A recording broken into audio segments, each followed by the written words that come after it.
السلام علیکم احباب۔ آخرکار ممتاز فارح ارشد صاحبہ کے افسانوں کا مجموعہ ممتاز میرے پاس آ چکا تھا پہلے، لیکن پھر میرے پاؤں میں چوٹ لگ گئی اور میں بنا نہیں سکی ویلاگ۔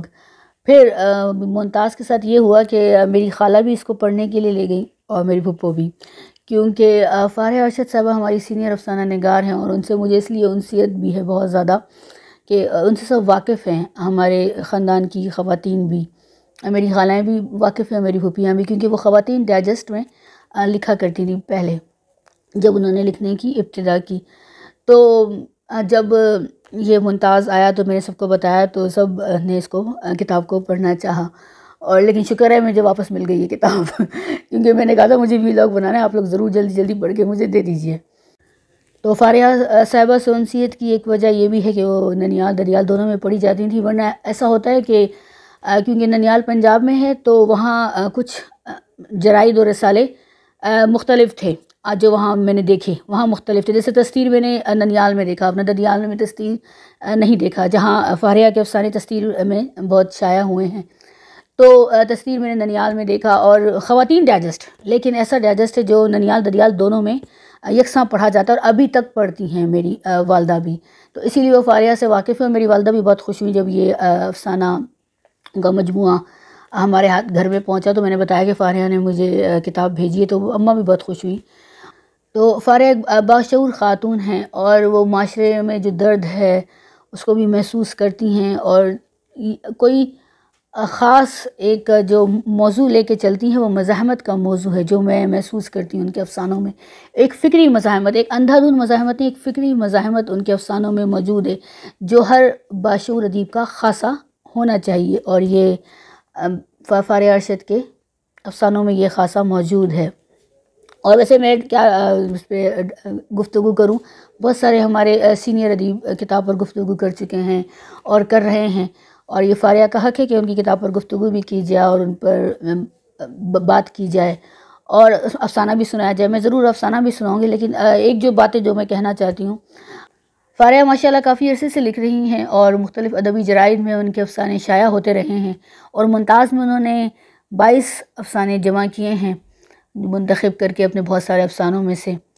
اور جو افسانوں کی خوبی ہے، وہ ایک خوبی جو سب سے نمایاں مجھے نظر آئی کہ ہر افسانہ اس انسان کی کہانی ہے جو کسی نہ کسی طرح جبر کی چکی کے دو پارٹوں میں پس رہا ہے، اور جو معاشرے کے باشعور افراد ہیں ان کے ضمیر پر بوجھ ہے، اور وہ اسی بوجھ کا ہلکا کرنے کے لیے لکھتا ہے، بات کرتا ہے اور بات کرنا چاہتا ہے، معاشرے میں تبدیلی لانا چاہتا ہے۔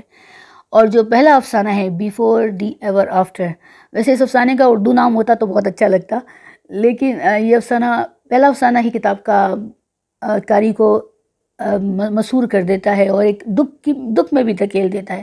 زیادہ جو افسانوں میں ایک دکھ بھی نظر آتا ہے ہمیں، تو وہ یاسیت ساتھ ساتھ چل رہی ہے افسانے کے، لیکن جو پہلے افسانے میں جو مجھے پسند آئی یہ بات وہ ہے کہ وہ تمسخر اڑا رہا ہے پدر شاہی جبریت کا، جو جبریت ہمارے معاشرے میں ہے، صدیوں سے قائم ہے، اور ابھی بھی ہم لگ رہا ہے کہ ہم اس کو توڑنے میں کامیاب نہیں ہو پا رہے ہیں، اور جہاں بیٹوں کو ہی خاندان کی وراثت کا، ہنر و فن کا، دولت کا، اور جو وراثتی خوبیاں ہیں وہ بیٹوں کو ہی سمجھا جاتا ہے کہ ہاں بس بیٹے جو ہے ہمارے خاندان کا نام روشن کریں گے، اور لیکن افسانے میں بیٹی یہ تمام فرائض انجام دے رہی ہے، اور کس طرح اس نے خاندانی ہنر کو، خاندانی فن کو دنیا کو دکھانے کا عزم کیا۔ افسانے کا اختتام ایک خوشگوار موڑ پر ہے، تو وہ مجھے اچھا لگا بہت۔ اور 2.5 گز کا خدا ایک دلدوز کہانی ہے جو ہمارے معاشرے میں بچوں کے ساتھ روا رکھا جاتا ہے سلوک، وہ اس کی کہانی ہے۔ حویلی مہرداد کی ملکہ ایک زبردست کہانی ہے، بیچاری عورت، مگر وہ عورت کو برتنے والا عورت کو جانتا ہی کتنا تھا، یہ بہت زبردست سطر ہے افسانے کی۔ اور دنانیر بلوچ ایک وسیع کینوس کا مزاحمتی افسانہ ہے، جہاں کہیں بھی زمین میں مزاحمت جاری ہے اس کی عکاسی کرتا ہوا یہ افسانہ ہے، تو اچھا لگا مجھے۔ اور ایک تصویر خدا کے بغیر، شاندار سطور ہیں ہر افسانے میں، بہت شاندار سطور ہیں جو ایک دم دل پر اثر کرتی ہیں، جیسے ایک تصویر خدا کے بغیر، اس میں ہے کہ جب جبکہ خدا کا کوئی رنگ نہ تھا مگر وہ ہر رنگ میں موجود تھا۔ کیا شاندار سطر ہے! اور بخوبی بیان کیا گیا ہے کہ ہمارے معاشرے کے جو باشعور افراد ہیں ہم ان کے ساتھ کیا سلوک کرتے ہیں، سماج ان کے ساتھ کیا سلوک کرتا ہے۔ یہ بہت زبردست افسانہ ہے، ایک تصویر خدا کے بغیر۔ تھوڑا طویل ہے ورنہ میں آپ لوگوں کو میں نے سوچا تھا میں یہی سناؤں گی۔ افسانہ جو میں نے منتخب کیا ہے سنانے کے لیے وہ ایک دوسرا افسانہ ہے، وہ بھی بہت مجھے پسند آیا۔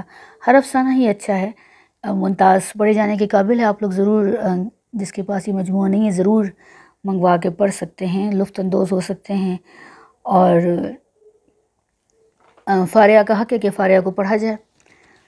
فارعہ کے افسانے سوچنے پر مجبور کرتے ہیں، اور ایک یہی اچھے افسانے کی، اچھے افسانہ نگار کی، اچھے تخلیق کار کی خوبی ہوتی ہے۔ تو ممتاز کا تعارف اور مختصر تبصرہ میں نے آپ لوگوں کی سماعتوں کی نظر کیا۔ ممتاز کا قرض تھا مجھ پر کافی عرصے سے، اور شکر ہے میں صحتیاب ہو گئی اور میں نے ممتاز پر ویلاگ بنا لیا۔ فارع ارشد کا ایک افسانہ آپ کی سماعتوں کی نظر۔ افسانے کا عنوان ہے گرہن گاتھا۔ سونے کے جھمکوں کی لاٹ جب اس کے رخساروں پر پڑتی تو اس کے سامنے چاند بھی گہنا جاتا۔ شربتی آنکھوں پہ کمان سی بھویں اور لبے نالی کی ایسی خمدار بناوٹ جیسے ہر وقت مسکراتے ہوں۔ گالوں کے گھڑے اس مسکان کو اور بھی سندرتا بخشتے۔ جوانی کی آخری سیڑھی پر بھی اٹھان ایسی کہ میں بھی دیکھ کر شرما شرما جاتی۔ یہ میری پھپھو تھی، دادا کی لاڈلی اور میرے باپ سمیت 5 بھائیوں کی اکلوتی بہن۔ عجیب بھولی بھالی سی، ہر حکم پہ آمنہ و صدق نہ کہنے والی، ایسی غیر منطقی بات کرتی کہ ہنس ہنس کر میرا برا حال ہو جاتا۔ ایک دن بولی، کرتوت کالے اس لیے ہوتے ہیں کہ یہ بھی کالے شہتوتوں کی طرح لذیذ ہوتے ہیں۔ دادی جو ہر وقت دادا جی کے پاؤں دھلواتی اور گھنٹوں پاکی اور ناپاکی کے وہم میں مبتلا دادا جی کی خدمت میں جتی نیکیاں کماتی رہتی، میرے یوں کہا لگانے پر سختی سے جھڑکتی۔ دادا کا سفید صافہ اٹھا کر ان کے اونچے چبوترے کی طرف بامشکل ہانپتے ہوئے لپکتی، جہاں دادا نے جانے کتنے گھنٹے ڈونگے بھر بھر پانی ڈال کر خود کو پاک کیا تھا۔ پھپھو، آپ مانیے یا نہ مانیے مگر دادا نے ضرور کوئی بڑا جرم کیا۔ علم نفسیات کہتا ہے وہ میرے لبوں پر انگلی رکھتی تو مجھے اس وقت وہ انگلی عصائے موسیٰ کے جیسی لگتی جو میرے لفظوں کو ایک ایک کر کے کھا جاتی اور میں گنگ سی انہیں دیکھے جاتی۔ چپ کر، ساری باتیں کرنے والی نہیں ہوتی، سن، برتنوں کی آواز سن۔ اور ان کی ہمیشہ کی طرح ایسی غیر منطقی بات سن کر ضبط کے باوجود میرا کہکا امٹ پڑتا۔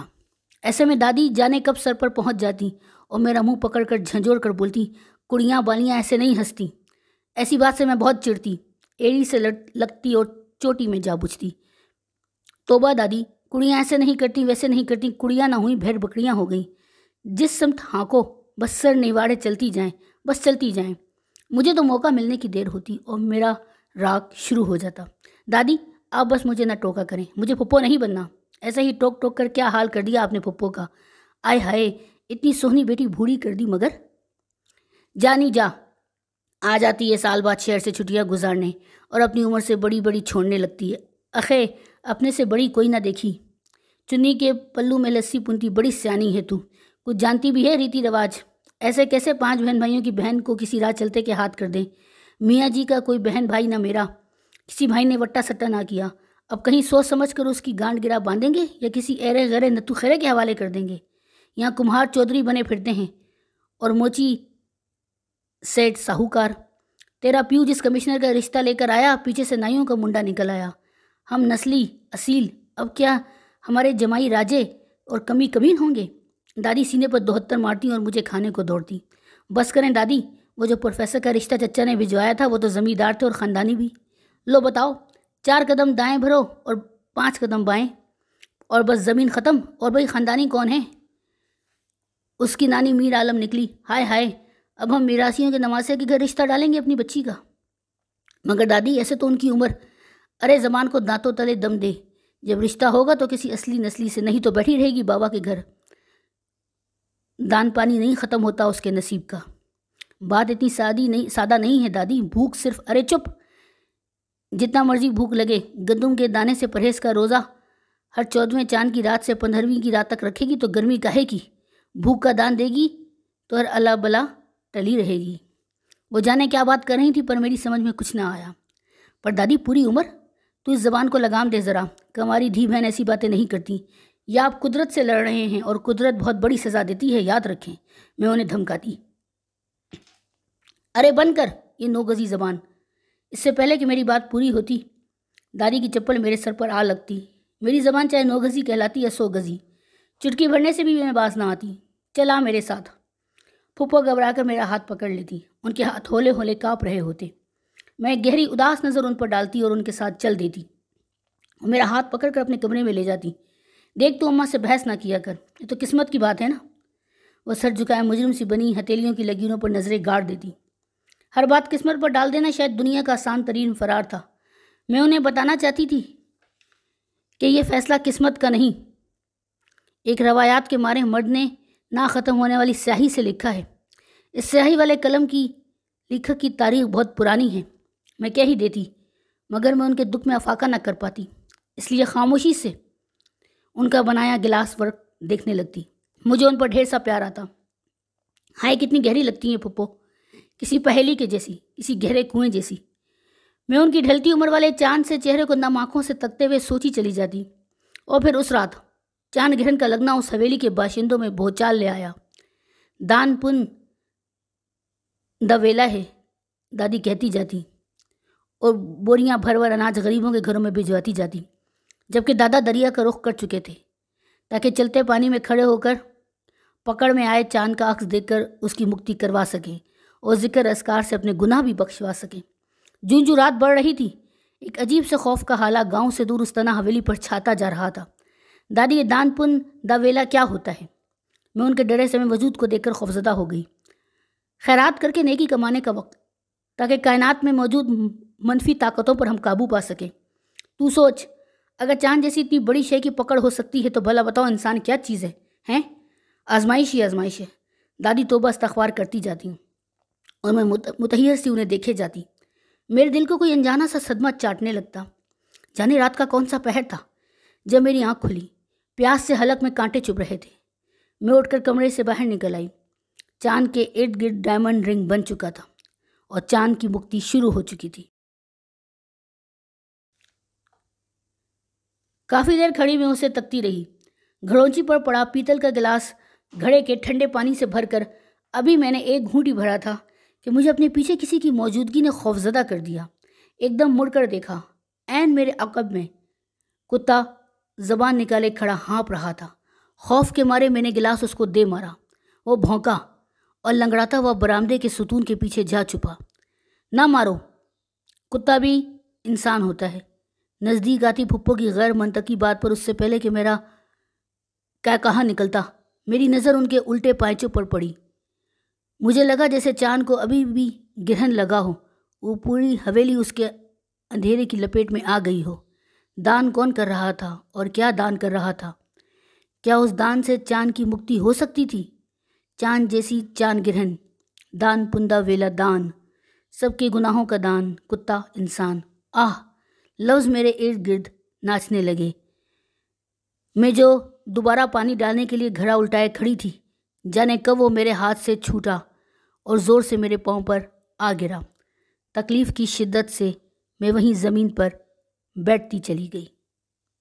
افسانے کا اختتام۔